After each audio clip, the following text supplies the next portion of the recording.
Your Honor, first, the defense moves for judgment as a matter of law pursuant to Rule 50 of the Federal Rules of Civil Procedure. May we be heard?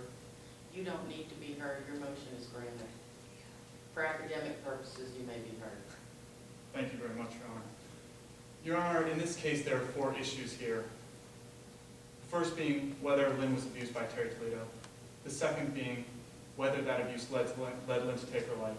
The third being whether or not Steelton State University knew if Terry Toledo was abusing children. And the fourth being whether or not Steelton State University knew or should have known that as a result of Terry Toledo, abusing children, that a child would result in a child's death. And in this case, plaintiff's counsel has failed to show a legally sufficient evidentiary basis for the jury to find for the plaintiff's counsel. Plaintiff's counsel has shown neither injury nor causation. For injury, plaintiff's counsel hasn't shown that Terry Toledo abused Lynn Grove. They've merely shown a speculative note along with the expert testimony of a witness who never met or talked to Lynn Grove. In terms of whether or not Lynn took her life as a result, I'm sorry, the note doesn't go towards the abuse. The note goes actually towards the suicide, but regardless, it is still a very speculative note, and that note is corroborated with that same testimony from the expert witness. In terms of causation, plaintiff's counsel has put on Mark McClemmons, whose very testimony is conflicted within the testimony. Mark McClemmons says that he never told Alex Johns that there was any abuse or that Terry Toledo was molesting children. He merely said that he saw Terry Toledo doing inappropriate things in the dugout with the child. Further, they haven't shown causation because the connection between Steelton State University and the Third Kilometer program is tenuous at best. They haven't shown any connection at all because Steelton State University had no authority over the Third Kilometer program, had no control, any financial stake in the Third Kilometer program. Further, Steelton State University, they've shown no evidence that Steelton State would know that that it would be foreseeable for Steelton State University to know that a child would take their life as a result of this abuse. And for those reasons, we ask that you grant the judgment as a matter of law. My ruling remains the same. I think, though, that knowledge on the part of the university that this coach was a molester is abundantly clear. For a grown man to be alone with a small child, naked, fumbling, touching, even absent specifics, that is knowledge and notice to the university.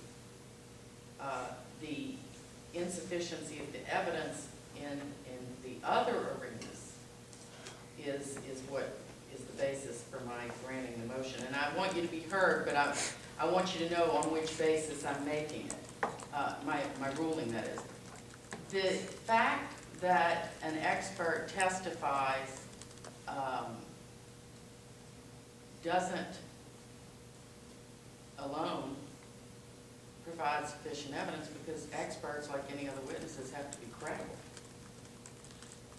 And that witness in her report was inconsistent and ignored very important salient facts that would have given rise to doubts on the part of reasonable people, even lay people, not just experts. But with that said, just so you have an understanding of the basis for my ruling, why don't you respond? How did you sufficiently prove your case? Your Honor, as to the first point that Lynn was abused by Terry Toledo, we've provided sufficient evidence to go to the finder of fact that Terry Toledo was indeed the responsible party for Lynn's sexual abuse. In addition, I want to stop you there and ask you a question.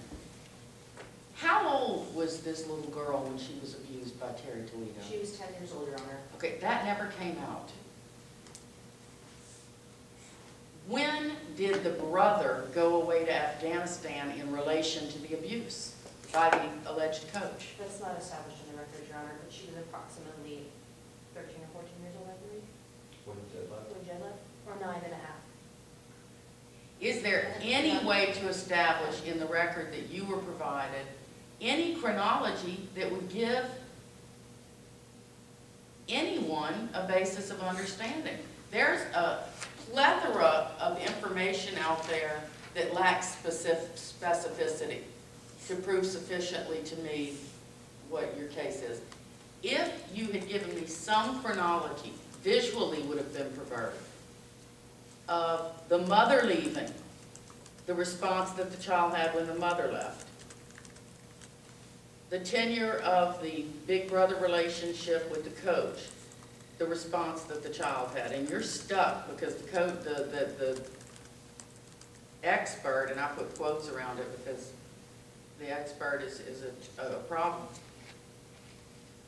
The expert says that she responded normally during the period of interaction, right? Yes, Your Honor. Okay. Then there's the cessation of that relationship and the child's response, and then there's a period of intervening years, the break of the story. But if you could give some chronology to help any trier of fact make sense of the volume of information that floats out there, that would have helped, okay? Also, you could have extrapolated from that expert's CV more of a connection with sexual abuse training and experience. If you're not limited and you have a CV that says certain things, and I apologize for going into some of what could be post-trial remarks, but No, they're helpful. but well, they're certainly, they're on the tip of my tongue, and I want to give them while I'm fresh. If you're not limited to some creativity with that CV, give her straight A's, do something to help her. Otherwise, there's a noose hanging over her neck. You know, any practitioner that goes into a prison knows that there's sexual abuse rampant in those prisons, okay?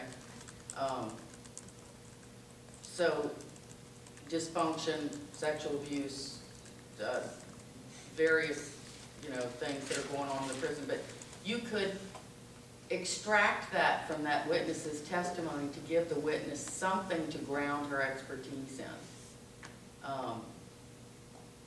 With that said, your motion is granted. Okay. All right. We'll take let's do a 10-minute recess.